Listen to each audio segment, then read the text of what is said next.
की प्राप्ति। स्वरूपानंद की प्राप्ति। उदाहरण दिए तरति शोकम आत्मविद इत्यादि श्रुति और ब्रह्मविद ब्रह्मेव भवति इत्यादि श्रुते। अयम अधिकारी जन्म मरण संसारानंद तप्त दीप्त सिरा जल राशि मिवोपहार पाणि श्रोत्रियम ब्रह्मनिष्ठम गुरुम उपसृत्य तम अनुसरति समित पाणि श्रोत्रियम ब्रह्मनिष्ठम इत्यादि श्रुते है। सह गुरु परम कृपया अध्यारोप अपवाद न्यायेन एनम उपदिशति तस्मै स विद्वान उपस्नाय प्राह इत्यादि श्रुति ही इत्यादि श्रुते है। यह बताया कि जो अधिकारी है वह जन्म मरण के संसार अग्नि से तप्त सिरा उद्दीप्त सिरा वाला हुआ, जल राशि की तरफ भागता हुआ, उपहार पाणी अपने हाथों में उपहार लेकर के श्रोत्रिय ब्रह्मनिष्ठ गुरु के पास जाता है और उसका अनुसरण करता है। इसमें श्रुतियों को प्रमाण रूप में उपस्थित किया गया। ठीक है जी। क्या कहा गया? ब्रह्मविद ब्रह्मेव भवति श्रोत्रियम ब्रह्म समित पाणि श्रोत्रियम ब्रह्मनिष्ठम।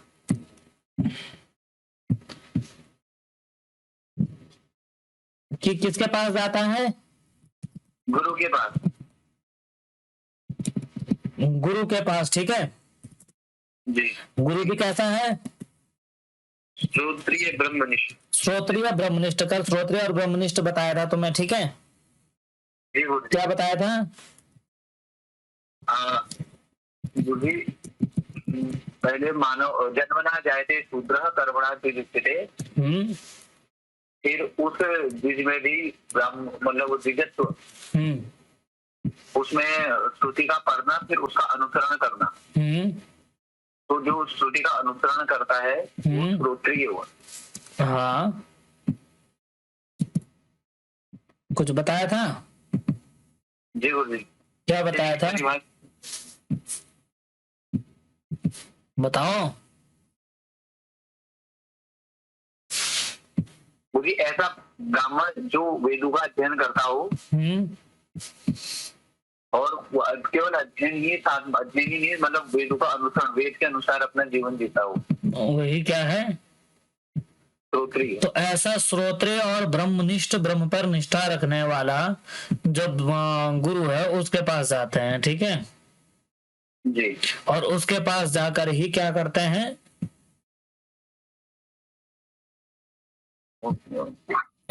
उसका अनुसरण करते हैं। क्या करते हैं? अध्ययन। उसका अनुसरण करते हैं। अनुसरण। जी। ठीक है और वह गुरु भी कैसा है? श्रोत्रिय ब्रह्मनिष्ठ। गुरु कैसे है?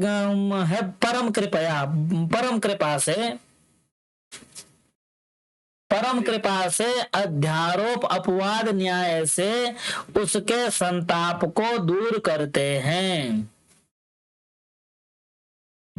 ठीक है जी। यह बात हुई थी कल तक। ठीक है जी। अब प्रश्न आता है कि महोदय आखिर ये अध्यारोप है क्या? ठीक है जी। तो श्रोत्रिय किसे कहते हैं यह कल बताया गया था कि जन्म ना जायते शूद्रः संस्काराद् द्विजोच्यते। ठीक है जी। जन्म से तो व्यक्ति शूद्र होता है, जन्म से सभी व्यक्ति शूद्र है। संस्कार से वह द्विजत्व को प्राप्त करते हैं। जी। इसीलिए उसका नाम ही है द्विज। द्वि माने दो बार, ज माने जन्म हो। एक जन्म से जन्म होता है, दूसरा संस्कार से जन्म होता है। ठीक है जी। ठीक है ना जी। और कहते हैं विद्या याति विप्रत्वम। और जब वही व्यक्ति विद्यावान हो जाता है तब ऐसा विद्यावान व्यक्ति ही विप्र कहलाता है। अर्थात ब्राह्मण कौन है?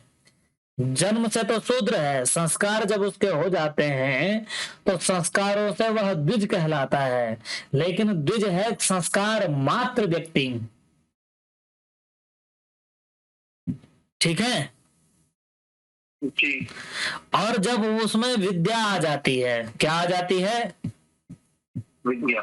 विद्या आ जाती है। जब वह विद्यावान हो जाता है तो विद्या से वह हो जाता है विप्र। विप्र। विप्र हो जाता है, ठीक है ना जी। ये क्या बता रहे हैं, श्रोत्रिय बता रहे हैं ना। तो जन्म ना जायते शूद्रः संस्कारात् द्विजोच्यते, और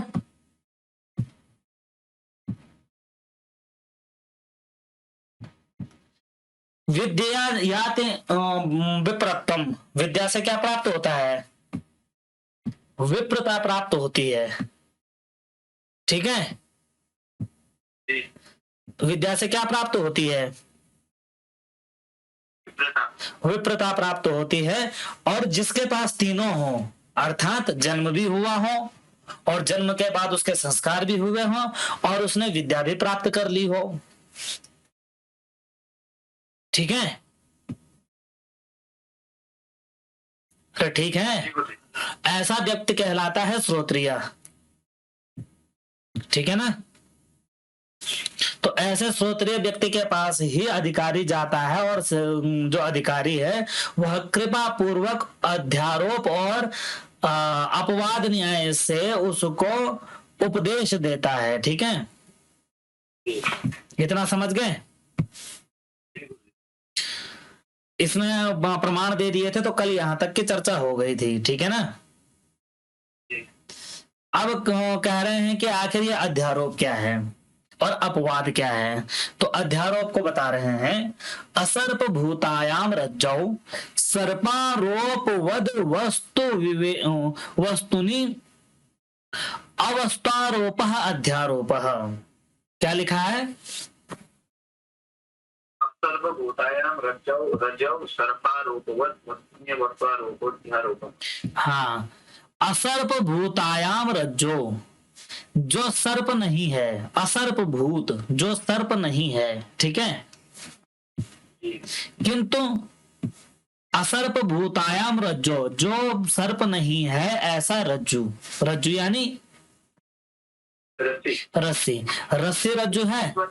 तो असर्प भूतायाम रज्जो सर्पारोपवद वस्तुनि अवस्थारोप अध्यारोप।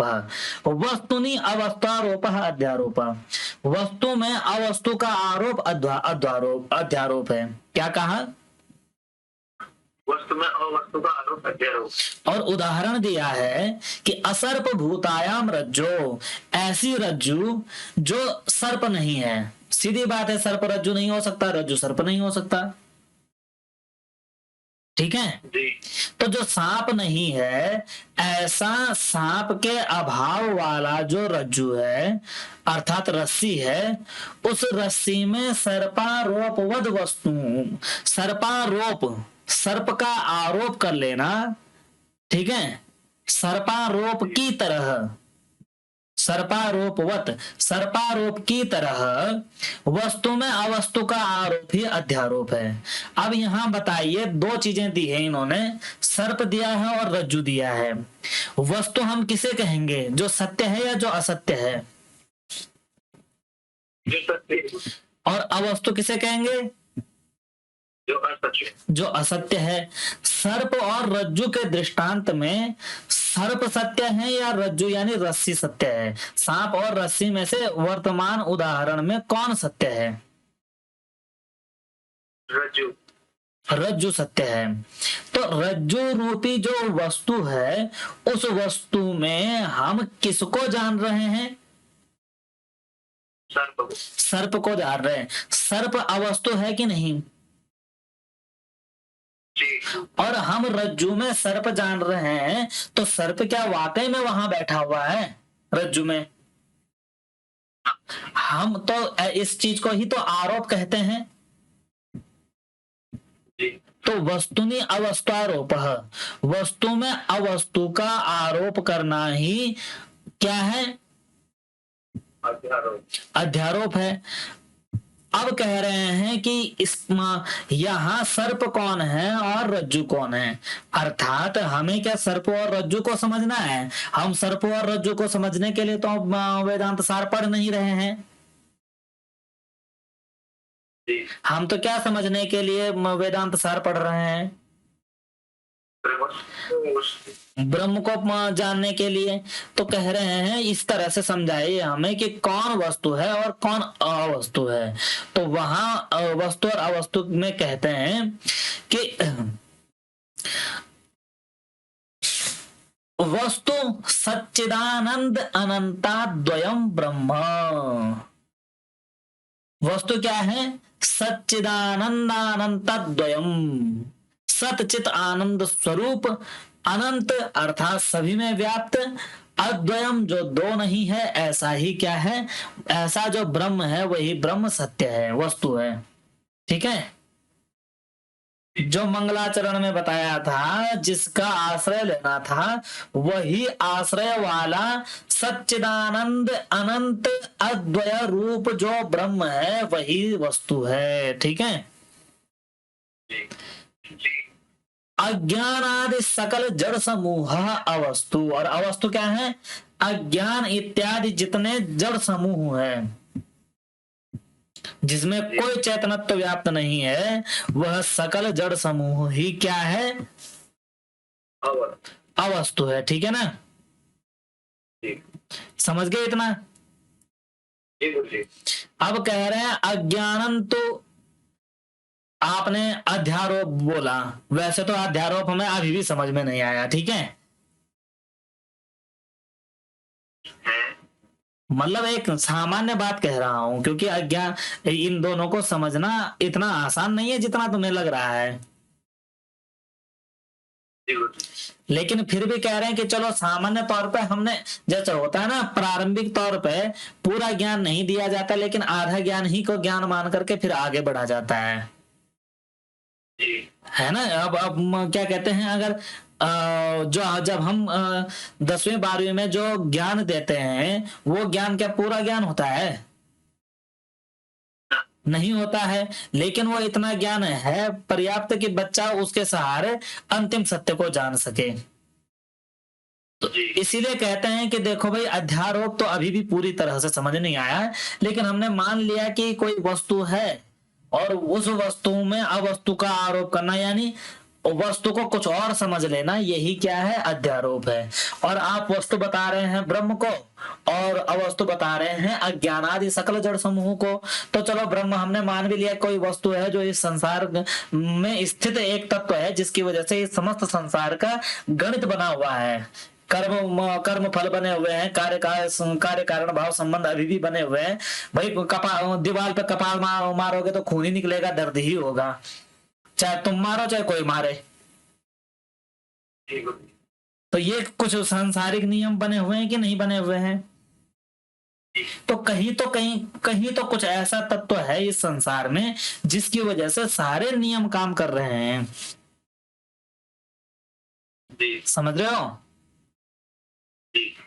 वही ब्रह्म है, और अज्ञानादि सकल जड़ समूह अवस्तु है। तो अर्थात तदतिरिक्त जितना भी अज्ञान है वह अवस्तु है। अब इसी अज्ञान को समझोगे तभी तो ज्ञान को समझोगे। भाई जब संसार में जो सामने पे है उसका भेद पाओगे कि ये है क्या और किससे अलग है, तभी तो उसको जानोगे कि इससे अलग कौन है। तो आप कह रहे हैं कि चलो हमने सामान्य तौर पे आपका अध्यारोप समझ लिया है। दूसरा आपने कहा था कि अध्यारोप और अपवाद न्याय से कहा था, और अध्यारोप में आपने ब्रह्म का बोध कराया और अज्ञानादि सकल जड़ समूह कहा कि यह अज्ञान क्या है।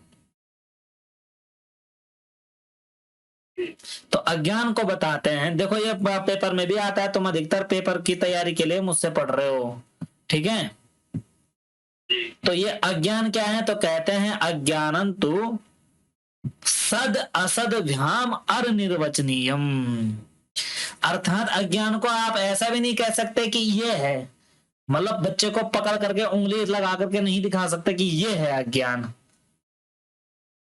ठीक है, सत माने सत्तावान, उसकी सत्ता भी नहीं बता सकते कि ये अज्ञान है। और असत भ्याम, असत वो नहीं है ऐसा भी नहीं कह सकते। तो न तो सत है, सत और असत से अनिर्वचनीय है, दोनों के द्वारा भी नहीं कहा जा सकता। त्रिगुणात्मक है, तीनों गुणों से युक्त है। ठीक है, तीन गुण कौन कौन से हैं? अ, ए, ओ। कौन से हैं तीन गुण? हैं? सत्व रजतम है। व्याकरण वाले, न्याय वाले, व्याकरण वाले, न्याय वाले और हिंदी के ओज, प्रसाद, माधुर्य, इन गुणों को नहीं समझना है।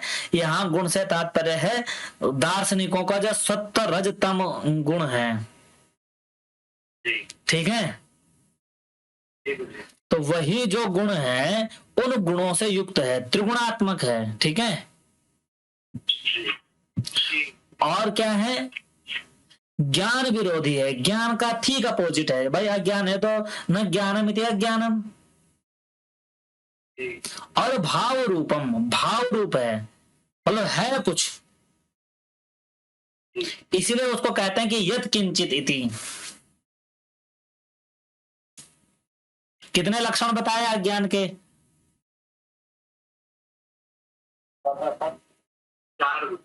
चार। पहला है कि सद असत से अनिर्वचनीय, दूसरा है त्रिगुणात्मक, तीसरा है ज्ञान विरोधी और चौथा है भाव रूपम। ऐसा अज्ञान है। और ऐसा ये कहा कि ये तो विचित्र पदार्थ हो रहा है, कहा कि हाँ विचित्र ही है, इसका चित्र नहीं खींचा जा सकता, ये सेल्फी नहीं ले सकता अपनी। ठीक है, आना तुम इसकी इमेज खींच सकते हो। ठीक है, तो ये चार गुणों से युक्त है। पहला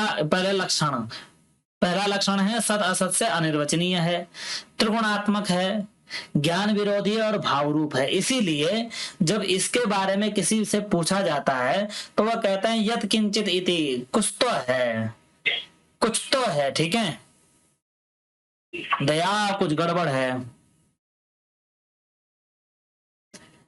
यत किंचित इति वदंती, यत किंचित कुछ तो है, इसीलिए कहते हैं अहम अज्ञ इति अनुभवात। जब संसार का अंतिम सत्य ढूंढने चलते हैं तो लोग यही कहते हैं कि भैया मैं नहीं जानता। ठीक है, देवात्म शक्तिर स्वगुणेर निगूढ़ाम, यही बात यह श्रुति भी बताती है कि देवात्म शक्तिर स्वगुणेर निगूढ़ाम। क्या कहा? देवात्म शक्तिर स्वगुणेर निगूढ़ाम। देवात्म शक्ति स्वगुणेर निगूढ़ाम। क्या कहा? देवात्म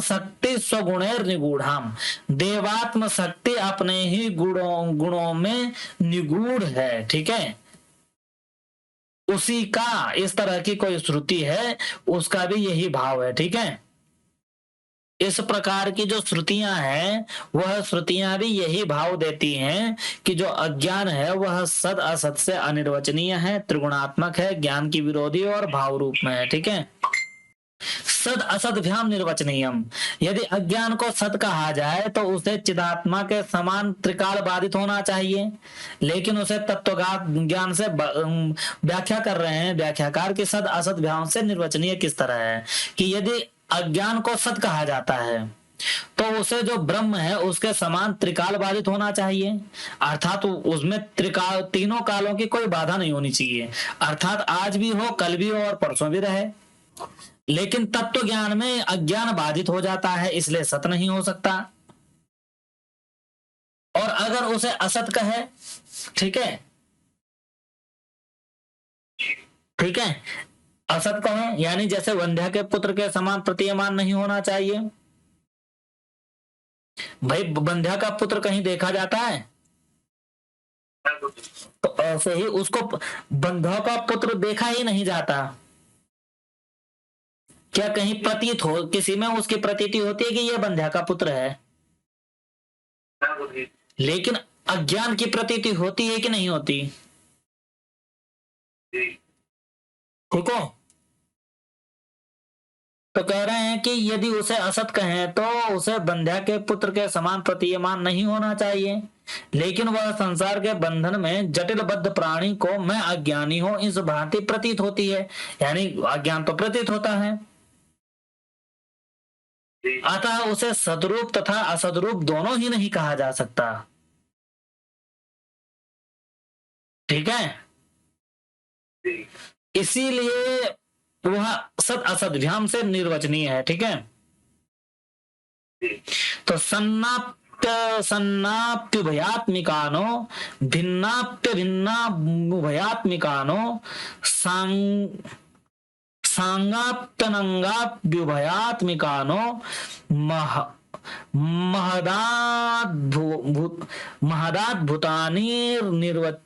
महदाद्भुतानिर्वचनीय रूपा। शंकराचार्य का कथन है सन्नाप्य सन्नाय उभयात्मिकानो। ठीक है, ये श्रुति है उनकी। ठीक है ना, ज्ञान विरोधी है। ज्ञान जो अज्ञान है वह अज्ञान निवृत्त हो जाता है, लेकिन ज्ञान तो हमेशा रहता है।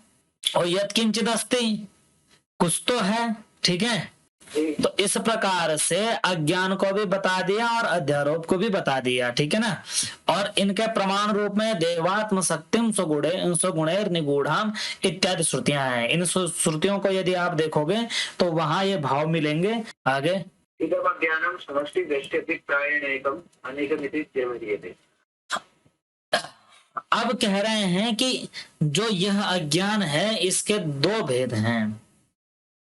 क्या कह रहे हैं? अज्ञान के दो भेद हैं। इस अज्ञान के दो भेद हैं। दो भेद हैं। ठीक है, तो कह रहे हैं और कौन कौन से हैं? समष्टि और व्यष्टि। कौन कौन से हैं? समष्टि और व्यष्टि। ठीक है, इदम अज्ञानम समष्टि व्यष्ट्यभिप्रायेण एकम अनेकम इति च व्यवह्रियते। क्या कहा? एकम अनेकम च इति व्यवह्रियते। पूरा बोल। इदम अज्ञानम समष्टि व्यष्ट्यभिप्रायेण एकम अनेकम इति व्यवह्रियते। कि यह जो अज्ञान है यह समष्टि और व्यष्टि के अभिप्राय से एक होता हुआ एक और अनेक इस रूप में व्यवहार किया जाता है। ठीक है, अर्थात इसके दो भेद हैं। ठीक है, कौन कौन से? समष्टि और व्यष्टि। ठीक है ना, हेलो। तो इस अज्ञान को समष्टि इस भेद से और व्यष्टि इस भेद से व्यवहार किया जाता है, और इसी में एक और अनेक इसका भी व्यवहार किया जाता है। ठीक है, क्योंकि क्या कहते हैं, अजाम एकाम इत्यादि श्रुति वचनों से अज्ञान का एकत्व सिद्ध होता है। ठीक है, हाँ ठीक है ना।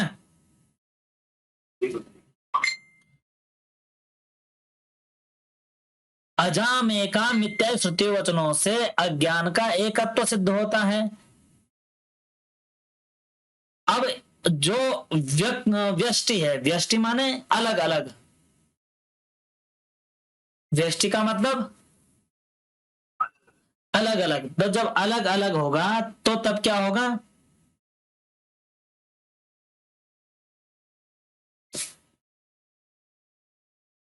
बताओ।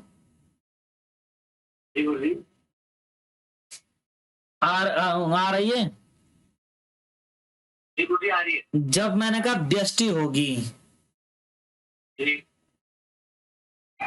तो उस समय एक होगा या अलग अलग होंगे? अलग अलग होंगे। तो अलग अलग में एकत्व होगा या अनेकत्व होगा? है अनेकत्व। तो जब व्यष्टि वाला भेद है उसी व्यष्टि वाले का अनेक इस रूप में व्यवहार होता है। ठीक है जी। और समष्टि समष्टि होता तो क्या होगा? है वो जो अनेक पड़े वो भी उनका एक हो गए। समष्टि का मतलब समूह हो जाना,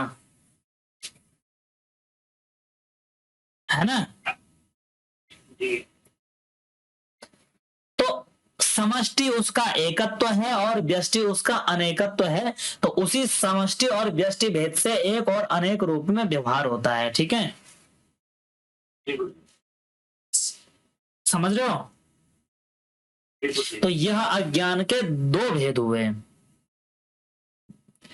जी तथा ही इसीलिए यथा वृक्षाणाम समष्टिभिप्रायेण वनम इति एकत्व व्यपदेशो एकत्व व्यपदेशः यथा वृक्षाणाम समष्टिभिप्रायेण वनम इति एकत्व व्यपदेशः, कि जैसे वृक्षों के समूह के अभिप्राय से हम वृक्षों के समूह वाले को क्या कह देते हैं, वन कह देते हैं। ठीक है, जी और वन एकत्व ही है, जी परंतु उस वन में वृक्षों का क्या है,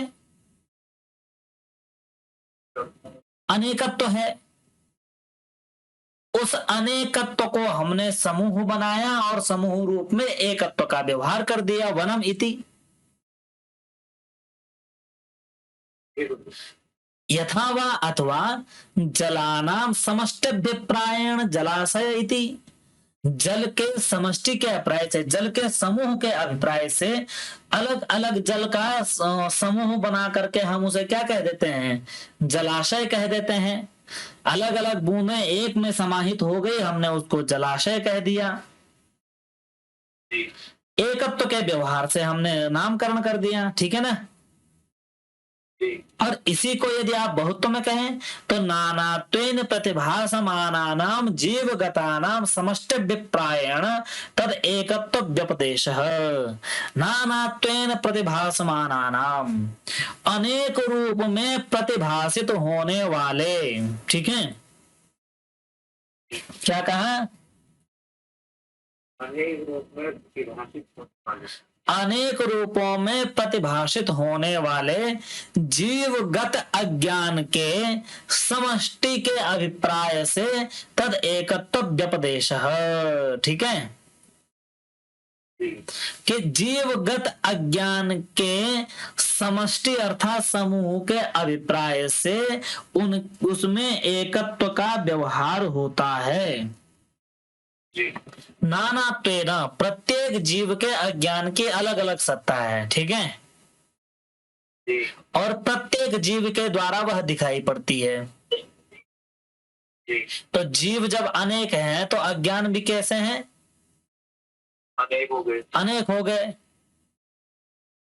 लेकिन हम समष्टि के अभिप्राय से क्या कहते हैं, अज्ञान कहते हैं, एकत्व का व्यपदेश करते हैं। जी समझ रहे हो। जी अजाम एकाम इत्यादि श्रुति ही, अजाम एकाम यह श्रुति है, यह अज्ञान का एक होना एकाम से विवक्षित है। श्रुतियों में इसी को अज्ञान, प्रकृति, अविद्या, तम, माया, अजा इत्यादि कहा गया है। ठीक है, जी तो ये हुई एकत्व की व्याख्या। अब कह रहे हैं इयम समष्टि उत्कृष्टोपाधितया विशुद्ध सत्व प्रधाना। यही जो अज्ञान है वह समष्टि है, वह समष्टि के रूप में उत्कृष्ट उपाधि के कारण विशुद्ध सत्व प्रधान है। क्या कहा, शुद्ध सत्व प्रधान, विशुद्ध सत्व प्रधान है। अभी अज्ञान को त्रिगुणात्मक कहा था। जी क्या कहा था, त्रिगुणात्मक, त्रिगुणात्मक कहा था। उन तीन गुणों में कौन कौन से गुण हैं,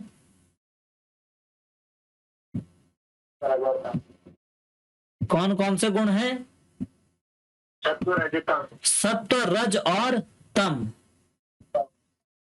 ठीक है ना। तो सत्व, रज, तम के कारण उसमें कुछ तो परिवर्तन होता होगा।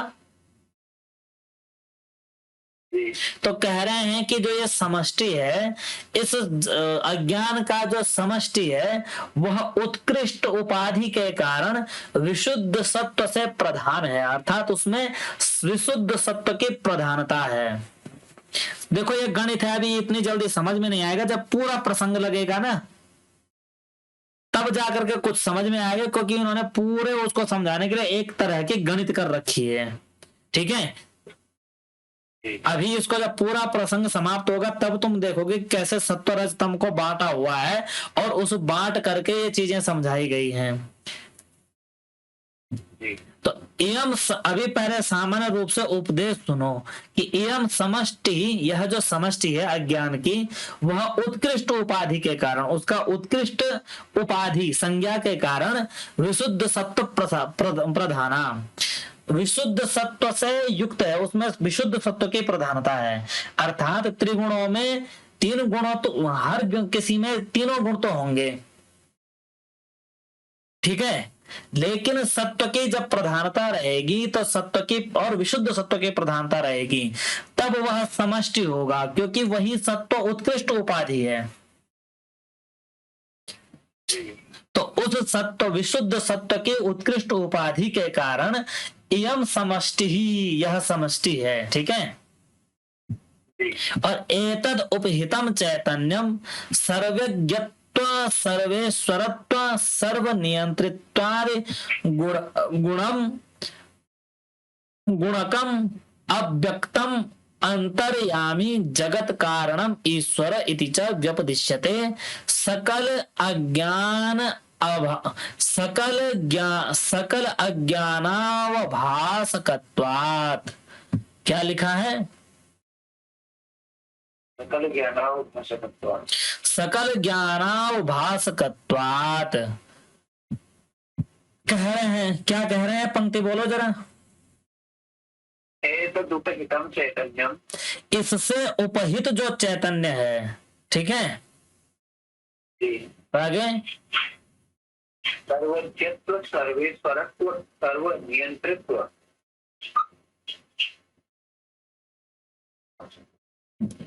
दोबारा बोलो। सर्वज्ञत्व, हाँ ठीक है, सर्वेश्वरत्व, ठीक है, सर्वनियंत्रित्वादि। हाँ, तो कह रहे हैं इस अज्ञान से उपहित, इस समष्टि से उपहित जो चैतन्य है, ध्यान दो यहाँ पे जरा बारीक समझने की बात है कि बात कर रहे हैं ये अज्ञान की, और उस अज्ञान में इन्होंने सत्व की प्रधानता बताई है। तो सत्व प्रधान में तो ज्ञान आता है, जो त्रिगुण है ना, त्रिगुणों में सत्व रज और तम है। आपने सांख्य कारिका पढ़ी है? सांख्य कारिका के अनुसार सत्व का क्या लक्षण है? सत्व क्या है? सत्व है प्रकाशक, प्रकाशक, प्रकाश रूप है। रज क्या है? क्रिया रूप है। ठीक है, क्रिया रूप में है। और जो तम है वह क्या है? आच्छादक है, ढकने वाले रूप में है। अर्थात ज्ञान होता है व्यक्ति को, व्यक्ति को जब ज्ञान होता है वो सद्गुण के कारण होता है। ठीक है, और सद्गुण हमेशा, जो सत्व प्रकाश है वो प्रकाश हमेशा उजला, खुश रहता है। ठीक है, और सत्व के बाद व्यक्ति को जब ज्ञान होता है तो ज्ञान के प्रति क्रिया होती है। समझ रहे हो? आपको ज्ञान हुआ कि आपको वेदांत सार पढ़ना चाहिए, तो वेदांत सार पढ़ना चाहिए, ये क्या है? ज्ञान है। ये सद्गुण के कारण आया। वेदांत सार पढ़ने के लिए आपने क्या किया?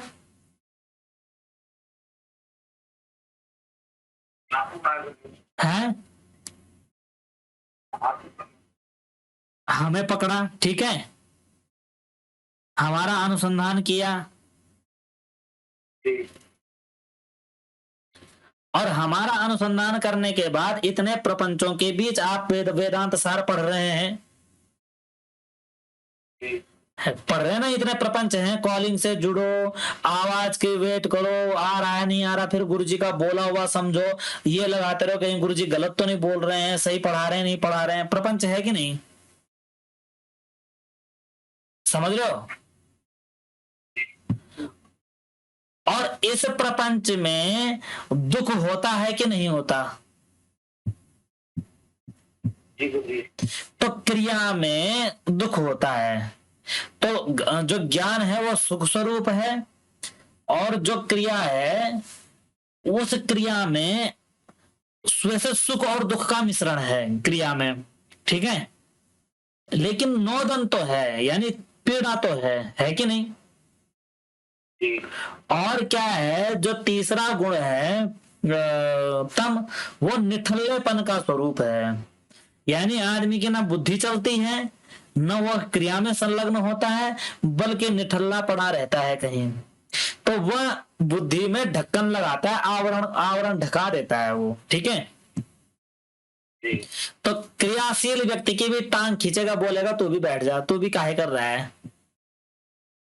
और ज्ञान की तरफ भागेगा ही नहीं। इतना क्लियर हुआ। अब बता रहे हैं कि अज्ञान का समष्टि रूप है, लेकिन उसे विशुद्ध सत्व से प्रधान बता रहे हैं। तो ये एक बात मुझे अखर रही है, और आगे उसे ये जो कह रहे हैं कि तद उपहितम चैतन्यम सर्वज्ञत्व सर्वेश्वरत्व सर्वनियंत्रित्वादि गुणकम अव्यक्तम अंतर्यामी जगत कारणम ईश्वर इति च व्यपदिश्यते। अच्छा अच्छा, समझ में आ गया, समझ में आ गया। देखो, ईश्वर ब्रह्म नहीं है, ये बात बता रहे हैं कि देखो, ईश्वर को ब्रह्म मत समझ लेना, कि एतद उप समष्टि का स्वरूप बता रहे हैं, कि समष्टि को इस स्वरूप से समझो कि इस समष्टि रूप जो अज्ञान है, उस समष्टि रूप अज्ञान से उपहित यानी युक्त जो चैतन्य है, ठीक है, जो चैतन्य है उस वही चैतन्य क्या है, सर्वज्ञ है। उस चैतन्य को ही सर्वज्ञ कहते हैं, उसमें सर्वज्ञत्व है, ठीक है, क्योंकि भाई सत्व से प्रधान है, सत्व का मतलब ही ज्ञान है, तो ज्ञान का ऐसा प्रकाश है कि सर्वज्ञत्व आ जाता है उसके अंदर, और सर्वेश्वरत्व आ जाता है, सबका स्वामी बनने की योग्यता आ जाती है, सर्व नियंत्रित्व, और सबका नियंता बन जाता है, सबको केंद्रित करने वाला, इत्यादि गुणों से अव्यक्त है, ठीक है। अर्थात सर्वज्ञ भी, सर्वज्ञता है उसके अंदर, ईश्वरत्व तो उसके अंदर है, सर्व नियंत्रित्व तो उसके अंदर है, और कैसा है, अव्यक्त है, उसे वह व्यक्त नहीं है, उसे पकड़ नहीं सकते आप, ठीक है। अंतर्यामी है, सबके अंदर स्थित है, अंतर्यामी, अंते रम्यते इति अंतर्यामी, अंतर्यामन माने विचरण करना, ठीक है। और जगत कारणम ईश्वर इति, जगत का कारण ईश्वर ऐसा कहा जाता है, ठीक है। क्यों, तो कहते हैं सकल ज्ञानावभासकत्वात्, ठीक है। जग संसार का कारण रूप तथा ईश्वर आदि से उस समष्टि को व्यवहृत किया जाता है, जो सर्वज्ञाता है, सर्वविद है, इत्यादि श्रुति के अनुसार, ठीक है।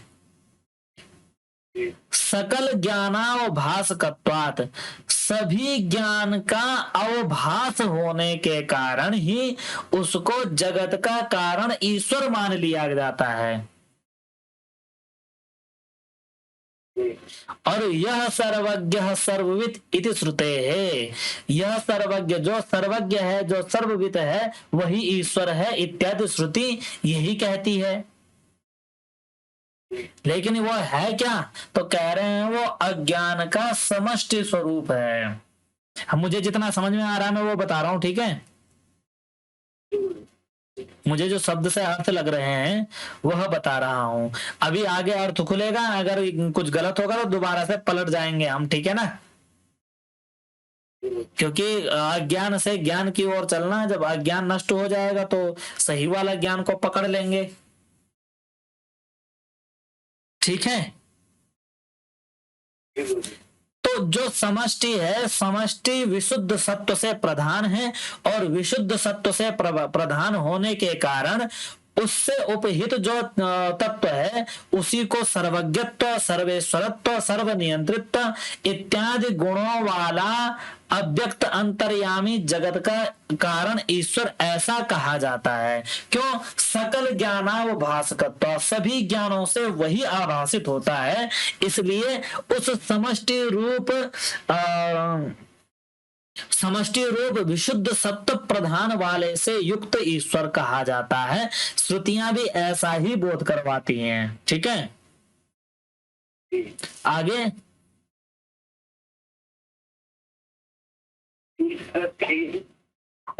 कारणत्वात् कारण शरीर मानसत्वात् दोषवदाच्छादकत्वात् चानंदमय कोशः सर्वोपरमत्वात् सुषुप्ति।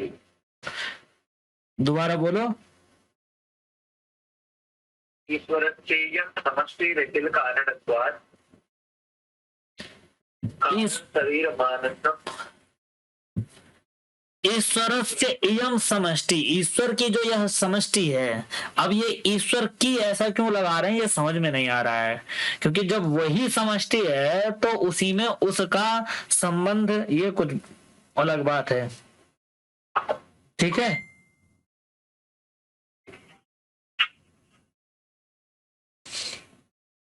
कि ईश्वर से इयम समष्टि अखिल कारणत्वात् कारण शरीरम आनंद प्रचुरत्वात् कोशवद आच्छादकत्वात् आनंदमय कोशः सर्वोपरमत्वात् सुषुप्ति अतएव स्थूल सूक्ष्म प्रपंच लय स्थानम इति च उच्यते।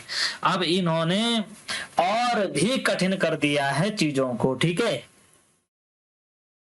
अब ये प्रकरण ग्रंथ है, प्रकरण ग्रंथ में नाम संकीर्तन ही करवाते हैं। ठीक है, दोबारा बोलो। नाम संकीर्तन ही करवाते हैं। अरे लाइन, ईश्वरस्येयं समष्टिरखिल कारणत्वात् कारण शरीर मानन्द प्रचुरत्वात् कोशवदाच्छादकत्वात् चानंदमय कोशः सर्वोपरमत्वात् सुषुप्तिः अतएव स्थूल सूक्ष्म प्रपंच लय स्थानमिति चोच्यते। कि ईश्वर से इयम समष्टि, ईश्वर की जो यह समष्टि है जो अभी बताई जा चुकी है, अखिल कारणत्वात्, सबका कारण होने से, जितने भी समूहोपाधि है उन सबका मूलभूत कारण होने से कारण शरीर, कारण शरीर कहा जाता है। ठीक है, और आनंद प्रचुरत्वात्, आनंद की प्रचुरता होने से, प्रचुरता माने बहुलता, बहुत ढेर होने से। ठीक है, वहां आनंद ही आनंद है, तो आनंद होने से वही ईश्वर की समष्टि एक तो कारण शरीर कही जाती है, और आनंद की प्रचुरता के कारण, और कोशवत, जिस प्रकार से कोश ढका हुआ रहता है ना, तो उसी कोश, आनंद के प्रचुर के कारण और कोश के आच्छादक के कारण आनंदमय कोश है, उसे आनंदमय कोश कहा जाता है। क्या कहा जाता है? आनंदमय कोश कहा जाता है। और सर्वोपरमत्वात्, और उसमें सभी का उपरमण है, सब चीजें उसी में जाकर के शांत होती हैं। ठीक है, अर्थात सभी का, इस समस्त संसार का स्थूल और जो सूक्ष्म और स्थूल रूप जगत प्रपंच है वह उसी में लय होता है। ठीक है, सबका उसी में उपरमण होता है, इसलिए वह सुषुप्ति कही जाती है, वहीं सोता है। इसीलिए सुषुप्ति होने के कारण ही स्थूल सूक्ष्म प्रपंच लय स्थानम इति च उच्यते। सुसुप्ति है, इसीलिए स्थूल और सूक्ष्म प्रपंच, जितना भी यह प्रपंच दिख रहा है चराचर जगत का, वह सारा चराचर जगत उसी में लय हो जाता है, विलीन हो जाता है, इसीलिए उसे लय स्थान इति च उच्यते, लय स्थान भी कहा जाता है। ठीक है, तो कितनी बात आई कि अज्ञान के दो रूप हैं, कौन कौन से? समष्टि और व्यष्टि, और एकत्व और अनेकत्व रूप से उसका व्यवहार होता है। ठीक है, जिस प्रकार से अनेक पेड़ों के समूह को वन, इस प्रकार का एकत्व का व्यवहार किया जाता है, और जब वृक्ष होते हैं तो अनेक बहुवचन का प्रयोग किया जाता है। इसी प्रकार से अनेक बिंदुओं को समूह बना करके जलाशय रूप में व्यवहार होता है, और एक एक बूंद के रूप में जलानाम ऐसा व्यवहार होता है। ठीक है,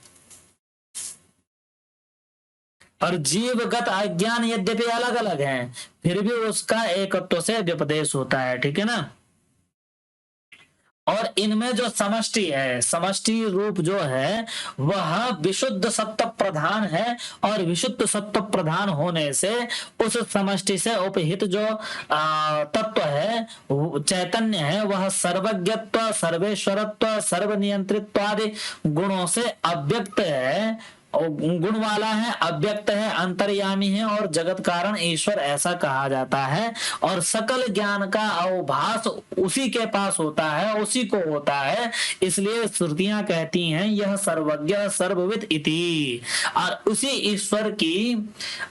ईश्वर के यह जो समष्टि है वह सबका कारण होने से कारण शरीर कही जाती है, और इसमें आनंद की प्रचुरता है, और कोश की तरह ढका हुआ है, इसलिए इसे आनंद कोश कहा जाता है। दूसरा, पहला था कारण शरीर, दूसरा है आनंद कोश, और तीसरा है कि सब इसी में उपरमण करते हैं, इसी में जाकर के शांत होते हैं, इसलिए ये क्या है?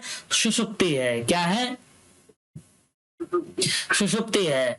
और सुसुप्ति क्यों है? तो कह रहे हैं सूक्ष्म और स्थूल प्रपंचों के लय स्थान है, अर्थात सूक्ष्म और स्थूल जो संसार है उसका लय इसी में होता है, इसीलिए यहाँ जो समष्टि है ईश्वर की वह कारण शरीर भी है, आनंदमय कोश भी है, और सुसुप्ति भी है। ठीक है, यथा वनस्य व्यष्ट्यभिप्रायेण वृक्षः इति अनेकत्व व्यपदेशः, कि जैसे वन में वृक्षों के अलग अलग होने से वृक्षाः ऐसा बहुवचन अनेकत्व का व्यपदेश होता है, और जैसे जलाशयस्य व्यष्ट्यभिप्रायेण जलानि इति, जैसे जल में अलग अलग बूंदों के अभिप्राय से जलानि ऐसा बहुवचन अनेकत्व का प्रयोग होता है, तथा उसी प्रकार से अज्ञानस्य व्यष्ट्यभिप्रायेण, प्रत्येक जीव में अलग अलग अज्ञान है, इस अभिप्राय से तद अनेकत्व व्यपदेश, उसी अज्ञान के अनेकता का व्यवहार होता है। ठीक है, इंद्र माया भी पुरु रूप ईयत, इंद्र अपनी माया से पुरु के रूप में बन जाता है। इत्यादि श्रुते है, इत्यादि श्रुते से एक के द्वारा अनेक होने का व्यवहार पाया जाता है श्रुतियों में भी। अत्र व्यस्त समस्त व्यपदेशित्वेन व्यष्टि समष्टिता व्यपदेश, क्या लिखा है जो तुम्हारी किताब में? मुझे तो इसमें कुछ गड़बड़ी लग रही है। तुम्हारी किताब में क्या लिखा है?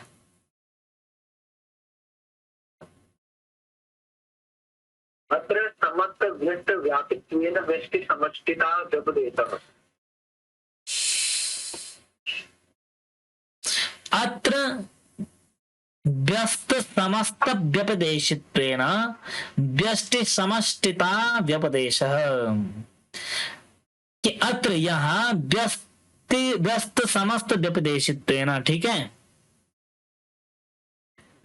व्यक्तिगत तथा व्यस्त माने अलग अलग, व्यस्त माने बिखरे हुए, अस्त व्यस्त बोलते हो तो व्यस्त के कारण व्यष्टि का व्यपदेश होता है, और समस्त व्यापित्वेन, समस्त के, जब उसी को आप समस्त में बोलते हैं तो उसी समस्त के कारण समष्टि का व्यपदेश होता है। ठीक है, अर्थात ये एक एक जो अज्ञान है वह समष्टि कैसे और व्यष्टि कैसे है ये तुम्हें बताने का प्रयास कर रहे हैं। ठीक है, कि व्यस्त की दृष्टि से बोलो तो अलग अलग हो जाएगा, तो अनेकत्व का व्यवहार होगा, और समुदाय बना दोगे तो एक हो जाएगा, एकत्व का व्यवहार होगा। ठीक है, समझ गए? तो इस तरह से समष्टि का अज्ञान के दो रूपों का वर्णन किया गया, और उसमें जो समष्टि है उसको विशुद्ध सत्व से प्रधान बताया गया। ठीक है, और उसको क्या बताया गया कि वह कारण शरीर है और आनंदमय कोश है और सुसुप्ति है, यह ध्यान रखना। ठीक है, अब बताओ कि कक्षा यहीं पर विराम करे या आगे जो उसका दूसरा रूप है व्यष्टि उसको भी यहीं पे बताएं? यहीं पर विराम करते हैं। जाना है कक्षा में?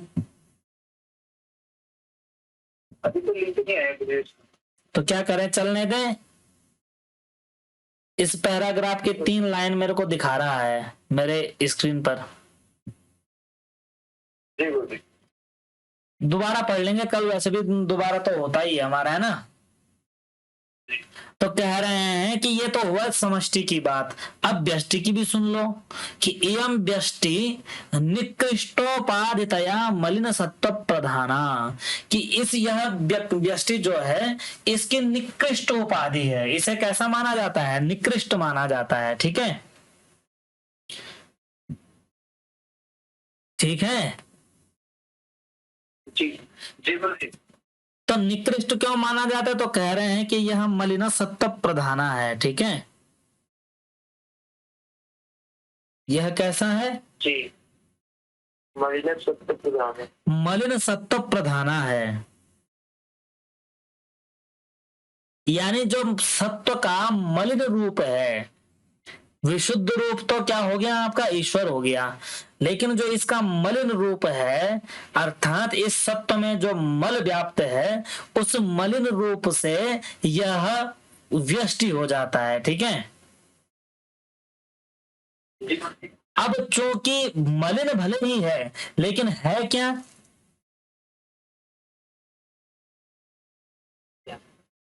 है क्या चीज?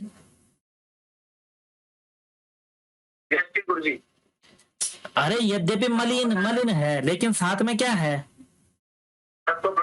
सत्व प्रधान है। ठीक है, और सत्व किसका स्वरूप है?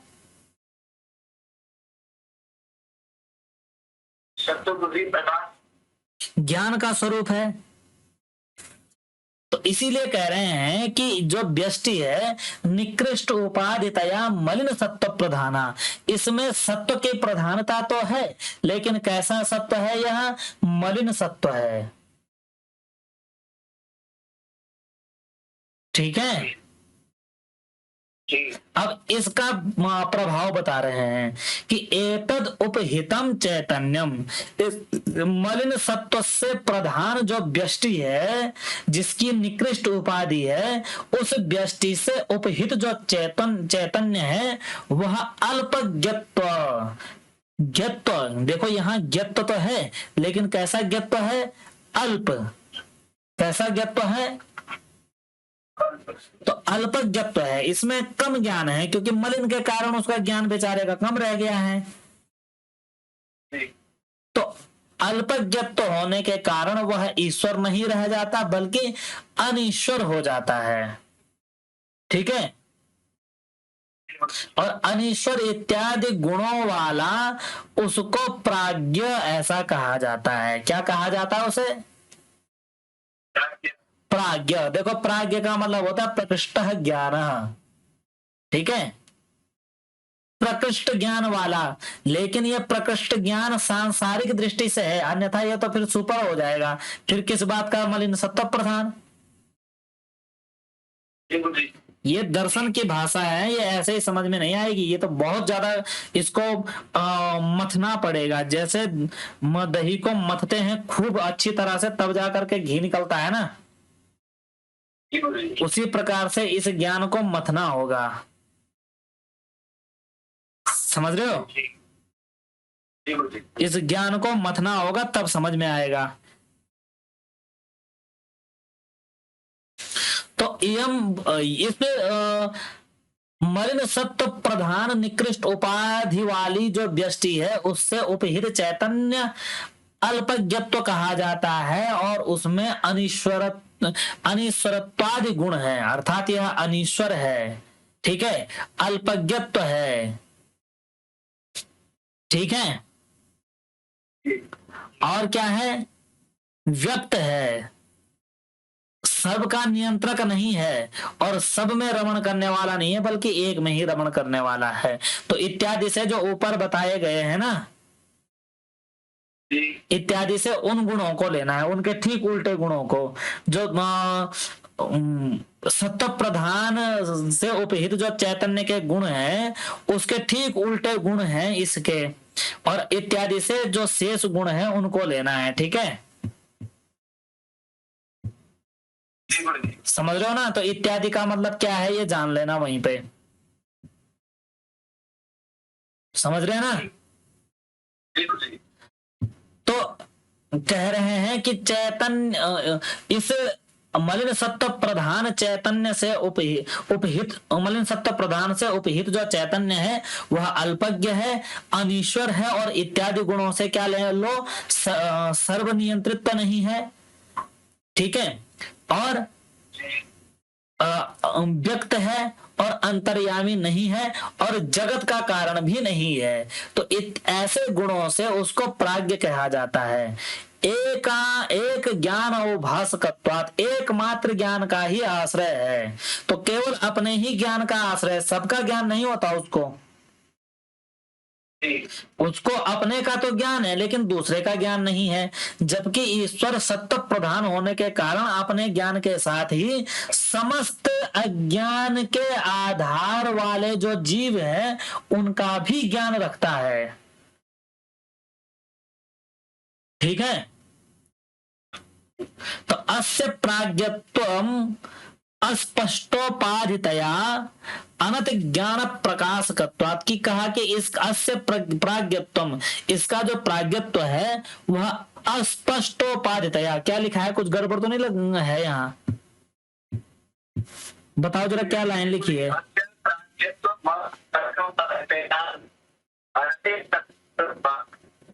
अस्य प्राज्ञत्वम्, इसका जो प्राज्ञत्व है, ठीक है,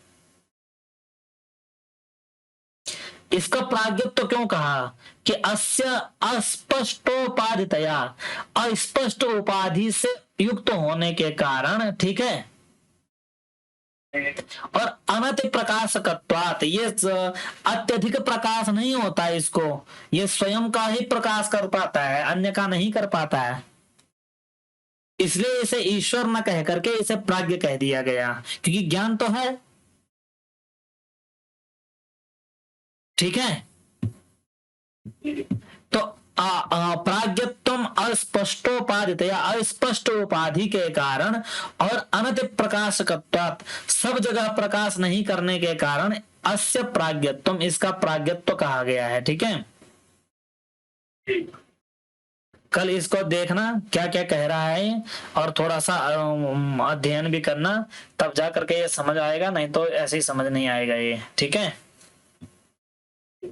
थोड़ा सा और जितनी भी श्रुतियां हैं अगर अच्छे से इसको आप अपने मन में विराजमान करना हो तो जितनी भी ये सूक्तियां आ रही हैं उन सूक्तियों को निकाल करके अपने सामने रखो, कहीं से अध्ययन करो। तुम लोग ऐसे जगहों पर रहते हो जहां पर पुस्तकालय विद्यमान है, उन पुस्तकालयों में जाओ और उनको ढूंढो। और ध्यान दो, जब तुम कहीं से पढ़ रहे होते हैं ना,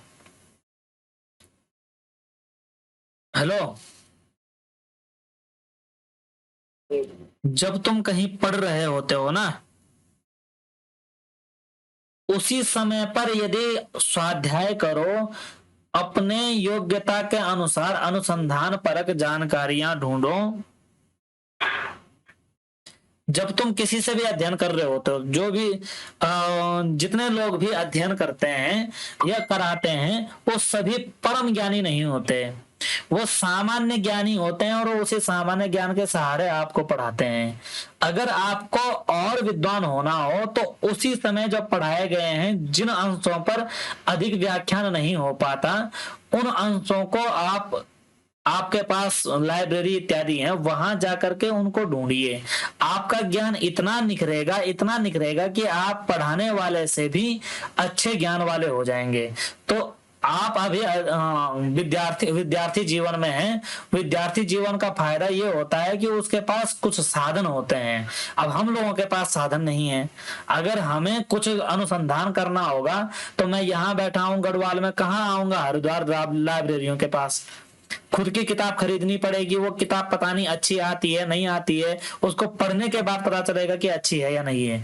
विद्यार्थी जीवन में हो, लाइब्रेरी पास में है, जाओ, ढूंढो, देखो, अच्छी अच्छी टीकाएं देखो, कुछ हिंदी अर्थ वाली, तुम्हारे जिस भाषा के तुम अच्छे जानकार हो उस भाषा के टीका ग्रंथ देखो।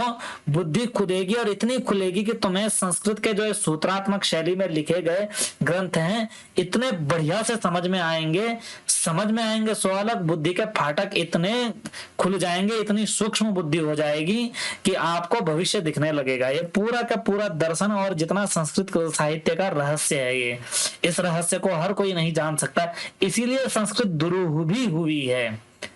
और वो हकीकत में दुरूह नहीं है, बल्कि ये खजाने तक पहुंचने के रास्ते हैं। रास्ते इतने आसान होते तो खजाना हर किसी के हाथ में ही लग जाता। खजाना तो किसी किसी के हाथ लगता है तो पहले इन दरवाजों से पार करके जाओ। तो दरवाजे, आप आए हैं तो दरवाजे का बोध करा रहे हैं। आपके पास अच्छी अच्छी लाइब्रेरियां, वहां जाइए, देखिए, पढ़िए, खूब समझिए इनको, ठीक है। वेदांत साहब तो कम से कम 4-5 बात पढ़ने, पहली बार में तो इतना पता लगता है कि इसमें पाठ्य विषय है क्या। बाद में पता चलता है कि ये तेजस क्या है, सत्व प्रधान क्या है, नहीं तो समझ में नहीं आता ये, ठीक है। बाकी आगे देख ही रहे हो क्या जा रहा है। चलो, तो आज की कक्षा हम यही विराम करते हैं। कल दोबारा इसी समय जुड़ेंगे। आजकल अपनी शकल दिखाने में मजबूर हूं, तब तक जो है उसी का आनंद लें, उसी का लाभ लें, ठीक है। तो कक्षा यही विराम करते हैं। शुभ रात्रि, ठीक है। प्रणाम प्रणाम प्रणाम, खुश रहिए।